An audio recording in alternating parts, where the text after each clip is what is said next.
Capítulo 16. Trastornos por obsesión, impulsividad y falta de autocontrol. Contenido. 1. Hipersexualidad no es adicción. 2. Parafilias, cuando los artículos científicos superan la ficción. 3. Orgasmos involuntarios durante una violación. El ocio de Melissa gira en torno al sexo. Con 45 años, sin hijos y varias relaciones truncadas a sus espaldas, dice haber renunciado por el momento a tener pareja estable. Prefiere satisfacer su intenso deseo sexual con una lista de amantes que gestiona de manera muy ordenada. A la mayoría los conoce por internet. Pide fotos y exige siempre nombres reales y enlaces a webs del trabajo, LinkedIn o Facebook. Ella, por el contrario, nunca da sus datos personales de primeras y solo envía fotografías en las que apenas se distingue su cara. Si alguien no acepta las condiciones, no hay problema, candidatos no le faltan. Cuando una mujer en Nueva York quiere sexo, puede tener todo el que quiera. Generalmente, la primera cita con un potencial amante es en un bar cerca de casa de Melissa. Por email ya han discutido condiciones y detalles explícitos, y si nada inesperado ocurre, al poco subirán a su apartamento para tener relaciones durante aproximadamente hora y media. Cuando el chico se va, Melissa saca su libreta y anota nombre, teléfono e impresiones sobre el encuentro. Eso le servirá para elegir a qué amante llamar un día determinado en función de lo que le apetezca. Unos son más cariñosos, otros más perversos, hay jóvenes, adultos de diferentes constituciones físicas, algunos que dan buena conversación y otros que van directo a la faena y se marchan sin molestar demasiado. Evidentemente, muchos de ellos no pasan la prueba, pero si le ha gustado, lo normal es que Melissa repita periódicamente hasta que uno de los dos se canse. Algunos solo duran 3 o 4 encuentros, otros varios meses, y con el más longevo lleva viéndose desde hace más de 3 años. Como está casado, todo funciona muy bien. Melissa les prohíbe que sean ellos quienes la contacten y exige respuesta inmediata a sus mensajes. Si tardan más de 15 minutos en contestar, ya habrá propuesto cita a otro.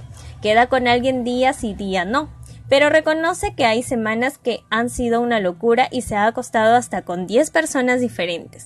Cuando después de un encuentro se queda con ganas de más, llama a alguno de sus amantes de confianza, que sabe que cogerá un taxi y estará en su casa en 20 minutos. En ocasiones va a fiestas privadas en clubes donde se practica sexo en grupo. Le encanta. También hace tríos o encuentros con otras mujeres y se lanza a probar cualquier práctica sexual nueva que le llame la atención. Es una mezcla de curiosidad y excitación. Cuando viaja, le excita muchísimo tener relaciones con gente local y sexo a escondidas en lugares públicos. Ha tenido varios amantes en su trabajo, pero intenta evitarlo por los inconvenientes que eso conlleva. Sí que reconoce que necesita sexo casi a diario, y solo cuando ha estado enferma ha pasado varios días autosatisfaciéndose exclusivamente con masturbación. Algunas de sus amigas le dicen que tiene un problema. Ella lo niega. Le dicen que por su bien debería bajar el ritmo y que es adicta al sexo. ¿Lo es? El psiquiatra Richard Kreger y la terapeuta Meg Kaplan, ambos expertos en hipersexualidad y parafilias e investigadores de la Universidad de Columbia, me dicen que no. Si Melissa no pierde el control, si su hiperactividad sexual no le causa problemas emocionales, laborales o económicos, y si no siente deseo alguno de cambiar su estilo de vida, su situación no es patológica. A diferencia de las drogas, la comida o el juego, en la adicción al sexo la cantidad no es lo determinante. Consumir mucho alcohol conlleva obvios problemas físicos y sociales, pero tener mucho sexo no necesariamente. El factor clave no es lo que la sociedad establezca como normal, sino que conlleve pérdida de control y cause problemas serios en la vida cotidiana. Melissa reconoce que obviamente el sexo sí interfiere en su tiempo de ocio, pero no en su trabajo ni en su círculo de amistades. Para ella es más bien una afición que quizá algún día desaparecerá por sí sola. No está obsesionada. 1. Hipersexualidad no es adicción. Según los criterios que el Dr. Richard Kreger está elaborando para, posiblemente, incluir de manera específica el desorden por hipersexualidad, en la próxima edición del Manual de Enfermedades Mentales DSM-5, se podría diagnosticar a alguien como hipersexual si cumple las siguientes condiciones.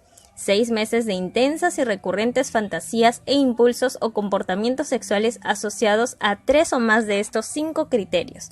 A. Interferencia con otras actividades, objetivos u obligaciones importantes. B. Aparición de necesidad sexual en respuesta a estados emocionales como ansiedad, depresión o irritabilidad.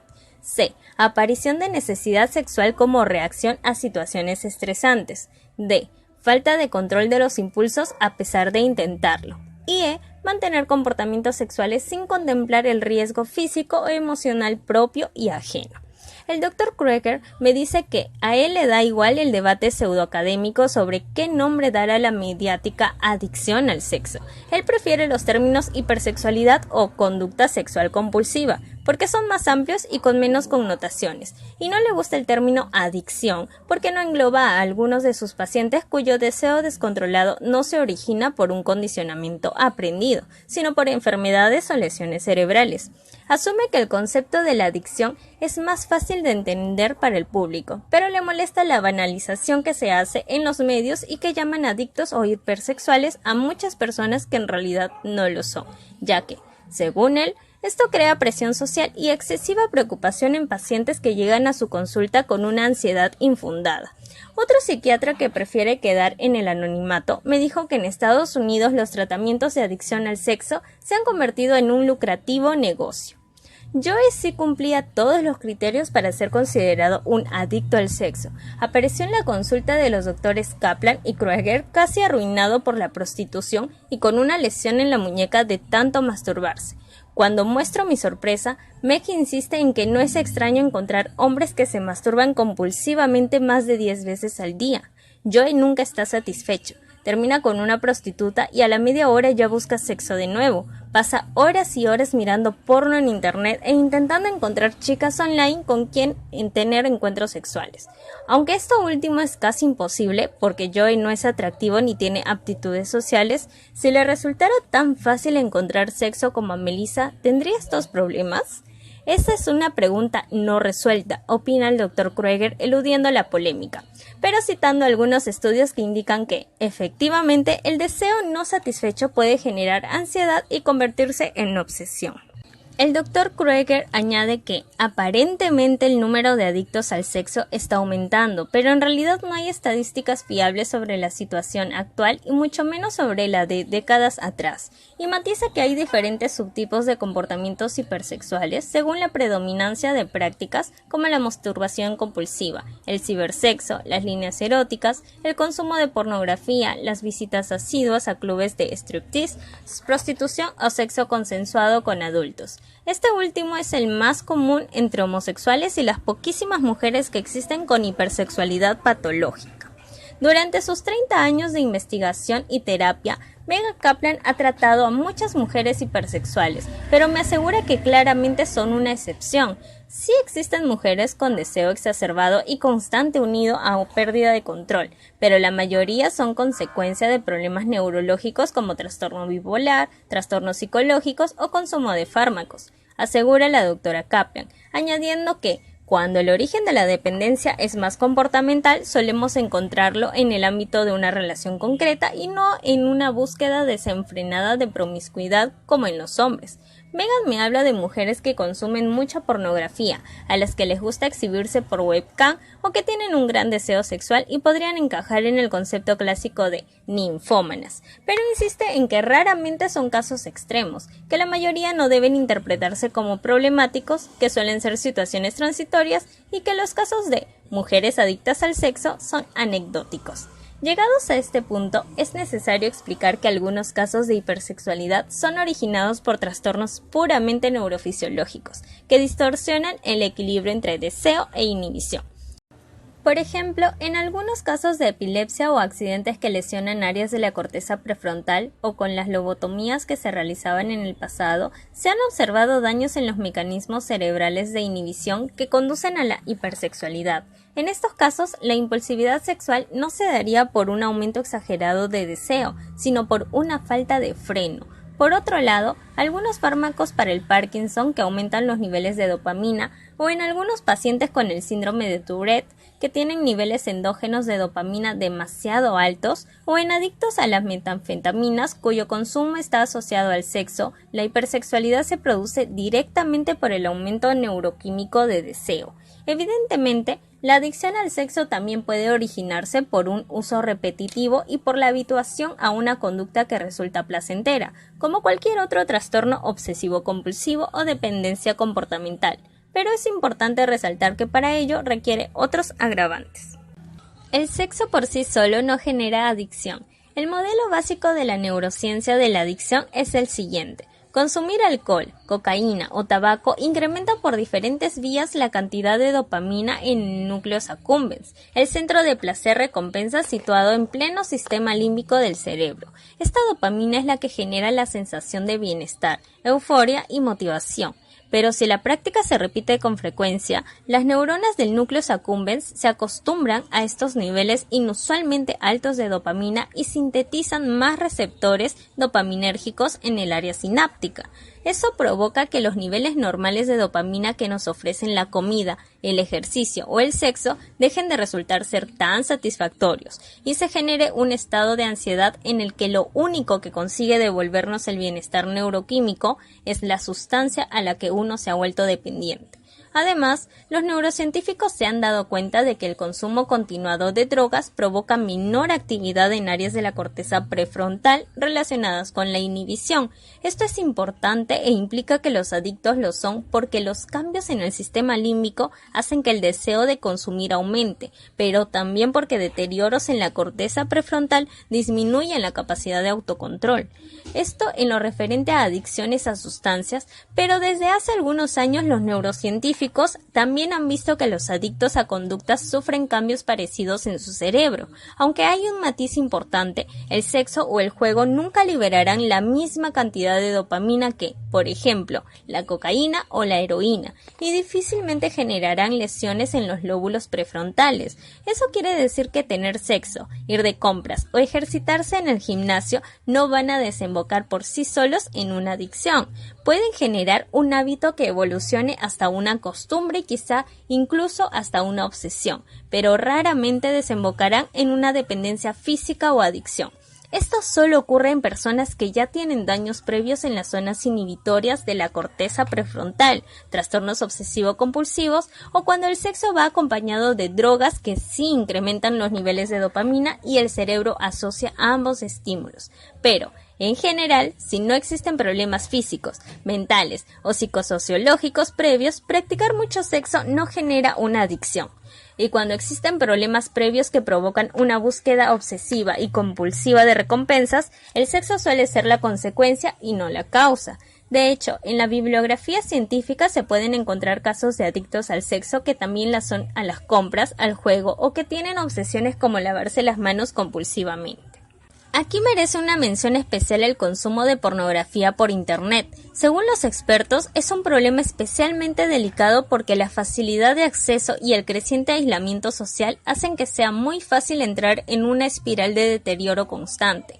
Varios estudios indican que los casos en que ver porno online pasa de ser una rutina a ser una obsesión van drásticamente en aumento. De todas maneras, los expertos también aseguran que por lo general, con una terapia cognitiva y comportamental no es tan difícil romper este ciclo y encontrar actividades que sustituyan esta dependencia, y que en poquísimos casos es necesario recurrir a tratamientos farmacológicos que reduzcan el deseo. Los problemas realmente serios siguen ocurriendo cuando existe una personalidad adictiva o trastornos psicológicos preexistentes. Además, muchos expertos opinan que en realidad tampoco hay tantos hombres propiamente adictos al sexo como algunas estadísticas reflejan, y critican a los medios de comunicación por catalogar de adictos casos como los de Michael Douglas o Tiger Woods. Para estos expertos, en ocasiones autoetiquetarse como adicto es una manera de justificarse por la falta de control ante una conducta considerada socialmente impropia y de demostrar voluntad de rectificar acudiendo a una clínica de rehabilitación. En este sentido, el reconocidísimo sexólogo Stephen Levine publicó en 2010 un estudio muy revelador. Levine analizó 30 casos de hombres casados que habían acudido a un centro de rehabilitación definiéndose como adictos sexuales. De esos 30 pacientes, 2 eran hombres que no habían hecho nada más que masturbarse puntualmente con pornografía, rompiendo así las reglas impuestas por sus restrictivas esposas. 5 acudieron a la clínica cuando sus mujeres descubrieron secretos sexuales del pasado, como haber tenido amantes o frecuentar prostitutas. 4 se sentían atormentados porque visitaban videochats eróticos y consideraban que estaban siendo infieles a su esposa. 7 simplemente tenían fantasías sexuales no convencionales y respondían más a la definición de parafílicos que de adictos. Y 5 eran acusados de hipersexuales por ir frecuentemente a clubes de striptease con amigos. Vía telefónica, Levine me dice que ninguna de estas categorías debería ser clasificada como adicción al sexo, y solo en 7 de los 30 pacientes se observó una espiral de deterioro y dependencia a la pornografía y al sexo ilegal. No pretendo quitar importancia al problema de la obsesión por el sexo, pues existe sin duda, y va en radical aumento en el caso de la dependencia a la pornografía online, pero sí quiero subrayar que la hipersexualidad no se debe evaluar en función de la cantidad de deseo, sino por la falta de control, la gran diferencia entre Melissa y Joe, y sobre todo si comporta consecuencias negativas al propio individuo o a quienes le rodean. Lo verdaderamente grave de la hipersexualidad es cuando viene asociada a parafilias. Hablaré de ellas y de los tipos de terapias que se utilizan para tratar las obsesiones sexuales más adelante. Pero antes, merece la pena profundizar un poco más en la neurociencia del equilibrio entre deseo y control, entre excitación e inhibición, porque al final es lo que define nuestra impulsividad y toma de decisiones, no solo en el ámbito sexual. La neurociencia de la impulsividad y la falta de control. La impulsividad y el autocontrol se estudian desde diversas disciplinas científicas que intentan explicar, por ejemplo, por qué Marcos está a dieta y no puede contenerse, por qué Silvia tras varias copas termina besando a alguien que no es su marido, o por qué un jugador de fútbol en un momento de tensión pierde el control y agrede a un contrincante. He citado ámbitos cotidianos, pero en realidad los mecanismos conductuales subyacentes no son tan diferentes a los que se dan en situaciones mucho más delicadas como el adicto que no puede dejar la cocaína, un padre que abusa de su hijo o una persona violenta que en un arrebato comete un crimen. El autocontrol es fundamental en nuestra vida, y a la ciencia le interesa mucho entender qué nos lleva a no poder contenernos ante un impulso o recompensa inmediatos, a pesar de conocer sus consecuencias negativas o de saber que evita recompensas mayores en el futuro. En este sentido, la ciencia asume que nuestro comportamiento es el resultado del equilibrio entre deseo e inhibición, y trastocar cualquiera de ambos factores puede conducir a acciones graves e indeseadas. Ya hemos visto causas que aumentan el deseo, pero en nuestra vida cotidiana, ¿de qué depende que podamos contenernos ante un dulce, una provocación o un beso? En los últimos años, varios estudios han confirmado que la corteza prefrontal izquierda, dorsolateral prefrontal córtex o DLPC, está claramente implicada en el control de los impulsos. Un estudio con exfumadores que llevaban 3 semanas sin fumar observó que quienes tenían mayor actividad en el DLPC sufrían menos recaídas, y otro estudio publicado en 2010 en Nature Neuroscience bloqueó con estimulación magnética transcraneal la actividad de la corteza prefrontal izquierda de varios voluntarios sanos y observó que tomaban decisiones mucho más arriesgadas e impulsivas. Una interesante investigación de 2012 comparó también la actividad de la corteza anterior cingulada AAC, una área que conecta el sistema límbico y la corteza prefrontal que está involucrada en reconocer que algo es incorrecto, y observó que cuando se perdía el control, la actividad del AAC no cambiaba. Eso indica que la acción se continúa percibiendo como negativa y lo que disminuye es el freno que ofrece el DLPC. Queda claro que la capacidad de control está en nuestro cerebro, pero ¿qué la bloquea? Por un lado, ya vimos que enfermedades mentales, lesiones cerebrales o el consumo de drogas pueden dañar directamente las estructuras relacionadas con el autocontrol, y sabemos que durante una borrachera la actividad de la corteza prefrontal se ve también considerablemente afectada. Pero además se ha observado que el estrés, la excitación física, la depresión, la falta de sueño e incluso el cansancio también inhiben claramente esta actividad. Estando agotados o bajo una situación estresante, nuestra inhibición queda mermada. Por otro lado, hay condicionantes de carácter más psicológico, por ejemplo, el malestar. Se ha visto que el simple hecho de estar enfadado o tener sentimientos negativos hace que seamos más permisivos con nosotros mismos y nos sintamos más proclives a sobrepasar algunos límites en otras cosas que nada tienen que ver con la causa de nuestro desasosiego. Estamos preocupados por una cosa y nos desahogamos incontroladamente con otra. Eso puede interpretarse de 2 maneras. Una es que la sensación negativa requiere mucho esfuerzo mental y compite con los requerimientos de inhibición, y la otra, que ante un malestar hay mayor tendencia a buscar alternativas rápidas que restauren el bienestar. Otro efecto es el Abstinence Violation Effect, o el efecto de violar la abstinencia, según el cual cuando rompemos una inhibición nos libera y es más fácil recaer. Un estudio con personas que estaban a dieta observó que a quienes se les hizo comer un helado como prueba de violación de la abstinencia, reportaron que cuando regresaron a sus casas comieron mucho más. Insisto que el control se puede perder por un aumento exagerado de deseo o por una disminución del freno, y esto nos ocurre en nuestra vida diaria. Pero también es muy relevante en el caso de las parafilias. Por ejemplo, en el capítulo 3 vimos que muchos hombres son pedófilos, sienten atracción física por niños o niñas prepuberales, pero pocos de ellos son pederastas, cometen agresiones sexuales contra menores. Aquí hay claramente un mecanismo de inhibición implicado que muchísimos adultos son capaces de controlar sin problema alguno, pero, atendiendo a lo previo, se cree que los pederastas que abusan regularmente de niños, aparte de una orientación parafílica anormal, tienen lesiones que provocan menor actividad en la corteza prefrontal y por tanto una capacidad limitada de autocontrol. Por otro lado, el resto de pedófilos que no delinquen deben tener cuidado de no exponerse a situaciones de estrés, intoxicación etílica o cualquier circunstancia que pueda alterar su cerebro y hacer que el deseo supere la inhibición. Es un tema que se está investigando y del que todavía hay conocimiento escaso, como ocurre en general con el extraño mundo de las parafilias. 2. Parafilias, cuando los artículos científicos superan la ficción. Caminando por la sesión de pósters del Congreso de la International Academy of Sex Research, me topé con el presentado por la brasileña Janaína Reis, Formicophilia, A Case Report and Literature Review. El póster describía a un varón soltero de 53 años procedente de un área rural brasileña que a los 14 años vio en el suelo un helado cubierto de hormigas y sintió curiosidad por saber qué sensación tendría en su pene. Lo probó, le gustó y repitió varias veces llegando a excitarse e incluso a tener algunos orgasmos.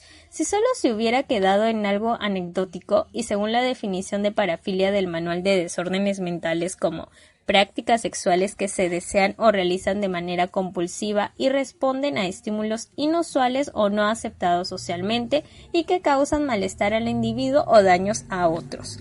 Quizá el hombre no merecería la etiqueta de zoofílico, pero fue un poco más lejos.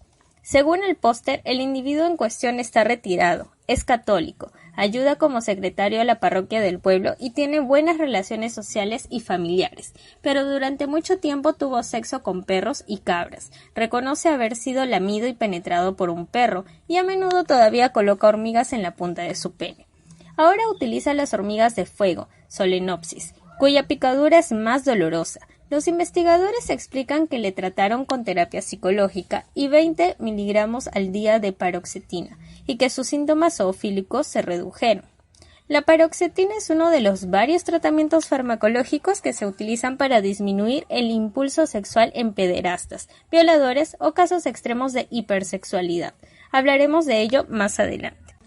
El DSM-4 clasifica las parafilias en exhibicionismo, fetichismo, frotismo, tocar o frotarse con alguien sin consentimiento, pedofilia, masoquismo sexual, sadismo sexual, travestismo, voyerismo y la categoría de parafilias NOS, Not Otherwise Specified, no especificadas de otra manera, que engloba escatología telefónica, necrofilia, zoofilia, asfixia autoerótica, parcialismo, obsesión sexual por una parte concreta del cuerpo y todos los subtipos que podáis imaginar. De verdad, en Internet hay listas de centenares de parafilias de lo más inverosímiles, y en la bibliografía médica encontramos descripciones como la del brasileño formicofílico, la radiografía de una pelvis con un cuerno de toro encasquetado en el abdomen o un artículo científico con fotografía a todo color de un hombre alemán desnudo en la bañera con intestinos y vísceras de animal colgando de su cuello.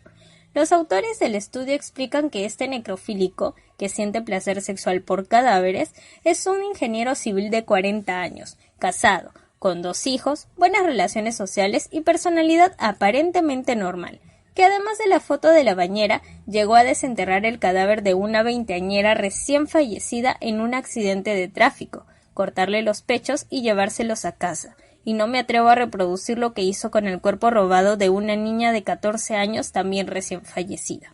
No quiero escandalizar con historias de sexualidad extrema, pero creed que en la literatura científica hay descritos gran cantidad de casos, casi exclusivamente masculinos, de obsesiones sexuales que nunca podríamos llegar a imaginar ni comprender. Entre las parafilias más comunes, la pedofilia, el exhibicionismo o el frotismo son siempre catalogadas como problema mental, mientras que el sadismo, el fetichismo o el travestismo solo se catalogan como enfermedad si son compulsivas y provocan problemas. Fijaos que el criterio no es lo normales, que pueden resultar desde el punto de vista biológico. Hay académicos que se entretienen discutiendo si sentir deseo por adolescentes de 14 o 15 años debe ser considerado una parafilia, sino si contravienen las leyes y normas de la sociedad o no. En este sentido, hay actividades sexuales que en una cultura son concebidas como una parafilia y en otra no. Sin ir más lejos, el DSM retiró en 1973 la homosexualidad de su lista de parafilias, pero en algunos países todavía sigue estando prohibida. Las parafilias patológicas afectan mucho más a hombres que a mujeres y suelen empezar a manifestarse a una edad muy temprana. Por ejemplo, según los datos de Megan Kaplan, el 58% de pederastas dicen que sus fantasías con niños prepuberales empezaron ya en la adolescencia. Megan dirige un centro en la Universidad de Columbia específico para adolescentes, y entre ellos hay una gran cantidad de autores de incestos o agresiones sexuales a adultos y niños. Muchos parafílicos suelen tener más de una parafilia, pocas habilidades sociales, problemas de insatisfacción, depresiones y trastornos psicológicos que les hacen creer que sus víctimas disfrutan con lo que les están haciendo. En este sentido, una terapeuta me contó que un día un paciente exhibicionista se desnudó frente a ella y empezó a masturbarse mostrándose convencido de que ella lo estaba deseando. Hay ocasiones en que la parafilia es un sustituto o una exploración. Por ejemplo, los contactos sexuales con animales que resultan más frecuentes durante la adolescencia y luego desaparecen, o en el caso de algunos adultos que los practican a falta de otras opciones. Pero en muchas ocasiones, el zoofílico declara que realmente prefiere animales a humanos, al igual que el violador parafílico desea forzar el sexo no consensuado, o a los pedófilos les excitan más los niños que los adultos. Este es un punto importante para afrontar el tratamiento, pues si la parafilia se concibe como una orientación sexual específica, de la misma manera que las preferencias homosexuales o heterosexuales son casi imposibles de cambiar, tampoco sería fácil cambiar con terapia psicológica la orientación de alguien que se excita exclusivamente con niños u objetos. En estos pacientes, lo que se puede trabajar o controlar es el comportamiento, no el deseo. Las causas de las parafilias son todavía un misterio. A nivel biológico se habla de daños cerebrales, problemas en el desarrollo e incluso predisposición familiar. También se ha observado que los abusos sexuales sufridos en la infancia aumentan el riesgo de parafilias, especialmente la pedofilia y las agresiones sexuales. Pero según el mecanismo general más aceptado, el factor desencadenante es la asociación de un estímulo concreto a excitación y placer sexual durante etapas clave del desarrollo, y una repetición que va reforzando el vínculo con el tiempo. Es complicadísimo hacer estudios rigurosos, pero gran cantidad de parafílicos recuerdan experiencias impactantes durante su infancia y adolescencia, y eso sugiere que son el resultado de procesos aprendidos. Ya discutimos que los condicionantes clásicos pavlovianos subyacían en algunos fetichismos y preferencias sexuales. Es posible que si se entra en una espiral de asociar siempre el placer a un objeto o comportamiento determinado, la dependencia se vaya exacerbando hasta desencadenar una obsesión que, unida a problemas psicosociales, trastorno obsesivo-compulsivo, hipersexualidad, consumo de drogas o impulsividad, llegue a convertirse en parafilia. Megan Kaplan me confiesa que andan un poco desorientados porque en realidad son pocos los parafílicos que buscan tratamiento y porque ha habido escasa investigación científica sobre hipersexualidad y parafilia. Megan y Richard Kreger forman parte del grupo de trabajo que está definiendo el apartado de parafilias en el próximo DSM-5. Megan dice que ante un nuevo paciente, la terapia siempre suele empezar por el componente psicológico y que dentro de un nivel de riesgo aceptable, se intenta tener paciencia en el cambio conductual. Según su revisión bibliográfica, las terapias aversivas o de reacondicionamiento no han dado buenos resultados y considera que en ocasiones el tratamiento farmacológico es necesario.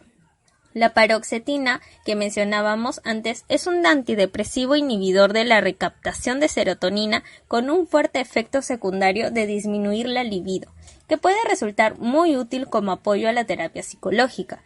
Pero Richard Krueger opina que en casos graves lo más efectivo es una castración química, que reduzca drásticamente los niveles sanguíneos de testosterona.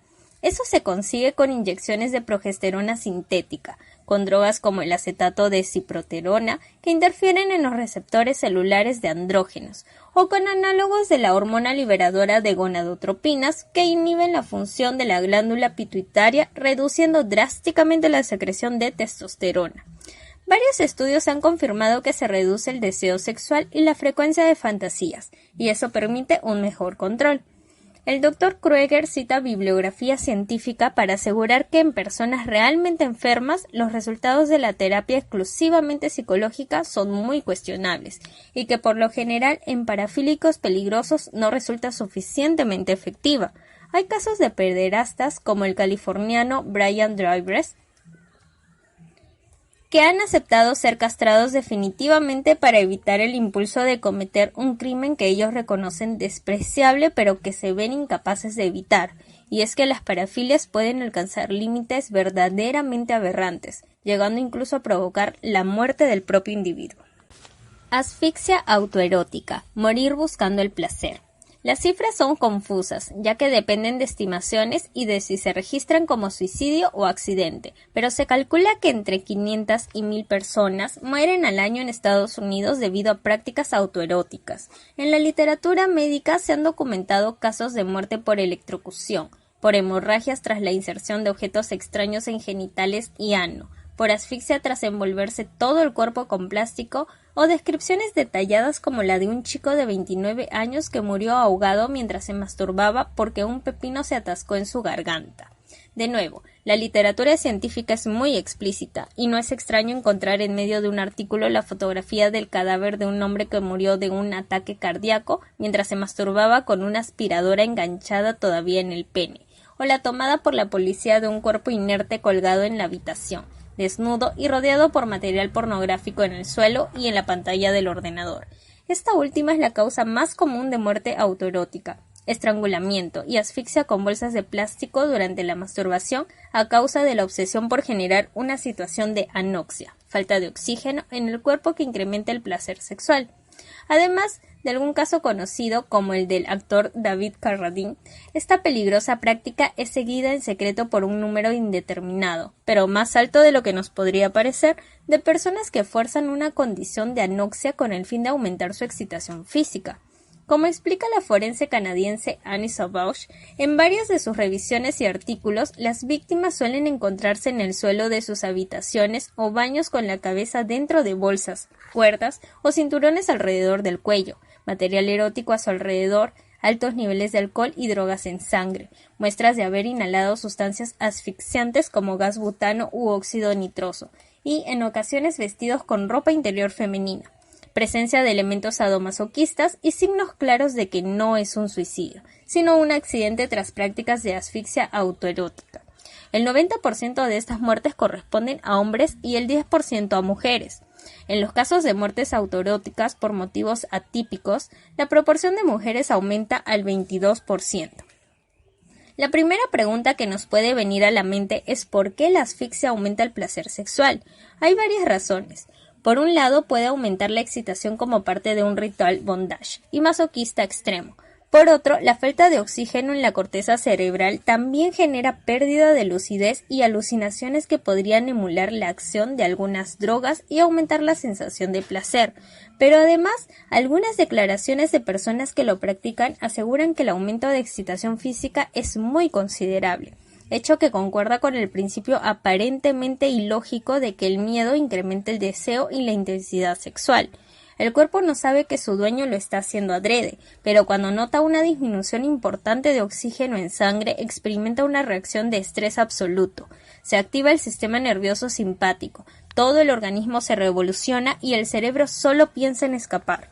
La formación reticular en el tallo cerebral envía señales a todas las áreas del cerebro.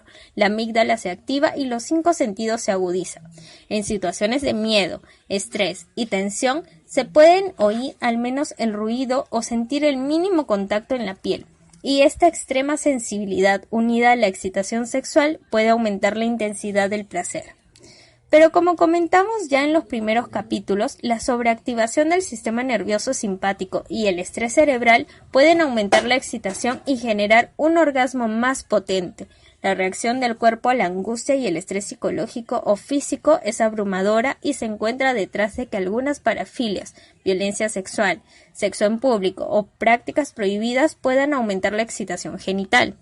De hecho, algunas personas solo llegan al orgasmo cuando algo les genera este estrés que contribuye a la activación del sistema nervioso simpático, hecho que está relacionado con una de las situaciones más paradójicas y traumáticas de la, en ocasiones desconcertante, sexualidad humana.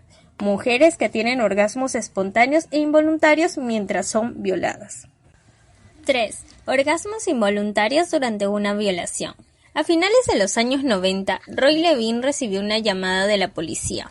Como uno de los mayores expertos en fisiología de la sexualidad del Reino Unido, le solicitaban que acudiera a testificar en un juicio por abusos sexuales a un joven de 15 años.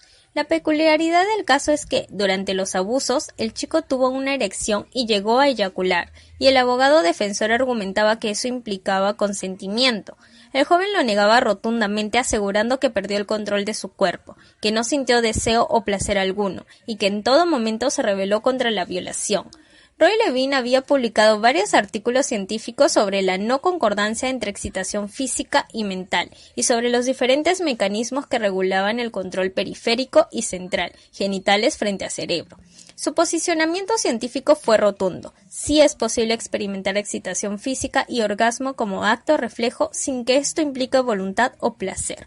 Cuando en julio de 2012 comimos juntos en Story durante el Congreso Mundial de la International Academy of Sex Research, IASR, Roy me dijo que no sabía cómo terminó el caso porque son situaciones complejas en las que supongo que se necesita considerar muchas otras pruebas y condicionantes, pero yo lo que quise dejar claro fue que una violación puede desencadenar un orgasmo espontáneo sin que de ninguna manera se pueda interpretar como conformidad. De hecho, a los pocos meses, el juez volvió a requerir el testimonio de Roy Levine ante el caso de una mujer violada por un compañero de oficina, quien en su defensa argumentaba que la chica había lubricado y alcanzado el orgasmo. Roy declaró lo mismo aún con más contundencia, ya que en las mujeres la no concordancia entre excitación genital y mental es mucho mayor que en los hombres, y por ejemplo sabemos que la lubricación como reflejo automático se ha desarrollado evolutivamente en las hembras justo para evitar lesiones y mayor riesgo de infección en forcejeos sexuales. Roy fue reclamado en varios juicios más, hasta que en 2004 decidió publicar junto a Willy Van Berlo la mayor revisión de bibliografía científica sobre la excitación sexual y orgasmos en casos de estimulación forzada o no consensuada. Sexual arousal and orgasm in subjects who experience forced or non-consensual sexual stimulation. A review. Lo primero que hicieron Levine y Van Berlo fue discernir si las historias sobre excitaciones físicas durante una violación eran una realidad frecuente o si se trataba más bien de un mito, bulos, exageraciones o casos anecdóticos poco representativos. Tras una revisión de exámenes médicos a mujeres agredidas sexualmente, comprobaron que efectivamente muchas lubrican, aumenta el flujo sanguíneo en los genitales, reconocen haber experimentado placer físico contra su voluntad, gimen de placer y entre un 4 o 5% de los casos llegan a tener un orgasmo. Cuando esto ocurre, la inmensa mayoría de víctimas se sienten traumatizadas por cierta sensación de aceptación o culpabilidad, pero no deberían hacerlo bajo ningún concepto, puesto que es una reacción absolutamente involuntaria de su cuerpo, y aunque parezca paradójico, hay varios mecanismos fisiológicos que justifican la excitación física y el orgasmo como acto reflejo sin permiso consciente. Para empezar, debemos asumir un par de conceptos que ya hemos detallado antes en el libro.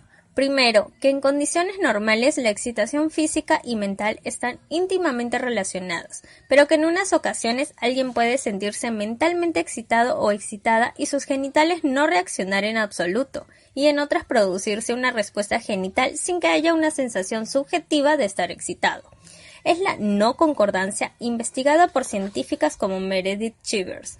El segundo concepto es que la excitación sexual puede desencadenarse tanto por un estímulo mental como por un proceso puramente físico. Es obvio que una imagen erótica, palabras sugerentes o el recuerdo de una fantasía pueden generar de inmediato una respuesta en los genitales, pero también hemos visto que una caricia imprevista o incluso un roce en un contexto sin carga erótica logran propiciar la excitación como acto automático. Esta primera excitación espontánea responde a un mecanismo autónomo a nivel subcortical, que luego nuestra sofisticada corteza cerebral puede decidir inhibir o potenciar. Ahora bien, hay situaciones en las que el sistema de inhibición puede bloquearse por completo, como durante la intoxicación etílica, el consumo de drogas o estados de shock profundo como el producido en una violación. Esta es la explicación más consensuada para explicar la sensación de placer durante el abuso sexual. El contacto físico puede estimular los genitales como acto reflejo y el estrés extremo bloquear la capacidad de reaccionar o controlar nuestro propio cuerpo. Debemos recordar que también se generan orgasmos espontáneos durante el sueño, que hay casos publicados de orgasmos mientras se hacen ciertos ejercicios gimnásticos o que, dependiendo de la altura de su lesión, algunos paralíticos pueden tener erecciones y orgasmos por estimulación genital directa sin que ninguna información proceda o llegue al cerebro. Un orgasmo no necesita la conciencia para producirse. De hecho, en un estudio publicado en 1999 con entrevistas a 58 víctimas de violación, 21% admitieron que sí habían experimentado una respuesta física placentera, y todas sin excepción decían que el suceso fue en todo momento mentalmente devastador. La media de edad de estas 12 víctimas era 32 años, 10 fueron penetradas vaginalmente, 9 por alguien que conocían, 8 violadores intentaron estimularlas sexualmente antes del abuso y 6 chicas dijeron que antes de la violación se sentían atraídas por el criminal. Investigaciones independientes han corroborado estos porcentajes tan impensablemente altos de mujeres que se excitan durante una violación, y numerosos informes clínicos establecen que en una de cada 20 a 25 violaciones, la mujer sufre un orgasmo involuntario. Pero aún aceptando que el estado de shock en una violación puede impedir la inhibición voluntaria, ¿cómo puede generar excitación en primera instancia? Aquí entra en juego el traicionero sistema nervioso simpático, SNS. Estudios de laboratorio han demostrado que el estrés, el miedo, el dolor o la repulsión suelen disminuir la respuesta sexual, pero que en contadas ocasiones interfieren en el SNS y generan el efecto contrario, incrementan el flujo sanguíneo a los genitales y, por tanto, la lubricación. En estos casos, el estrés de la violación no solo no sería un impedimento para que los genitales reaccionaran, sino que incluso podría ser una ayuda desencadenada por una reacción automática totalmente involuntaria. En los muchísimos menos casos de hombres violados que han sido descritos, la excitación involuntaria es significativamente menos frecuente, pero la revisión de Levine y Van Berlo también recoge datos de hombres que han experimentado placer durante abusos forzados. De nuevo, lo primero es constatar que, especialmente en jóvenes, una erección se puede producir por una gran variedad de estímulos no necesariamente de contenido sexual, en ocasiones incluso involucrando miedo o enfado. En un estudio de laboratorio se indujo ansiedad a voluntarios amenazándolos con descargas eléctricas y se vio que dicha ansiedad aumentaba la respuesta sexual cuando después le mostraban imágenes eróticas. Está clarísimo que una mujer puede lubricar como respuesta totalmente automática, que el estrés puede bloquear todos los mecanismos centrales de inhibición, que puede no haber concordancia entre la excitación subjetiva y la genital, que la activación del sistema nervioso simpático puede facilitar el orgasmo y que, en definitiva, sí puede haber una respuesta sexual física durante una violación, pero que bajo ningún concepto debe interpretarse como consentimiento ni provocar sentimiento de culpabilidad. Roy Levy me dice que Ningún estudio ha analizado si nuestro trabajo ha tenido impacto en los juicios. Por las reacciones que me llegan, mi intuición es que sí, pero donde sí hemos visto una tremenda mejora es en la reducción del trauma de muchas mujeres, que se sentían atormentadas por esa reacción imprevisible e involuntaria de sus cuerpos.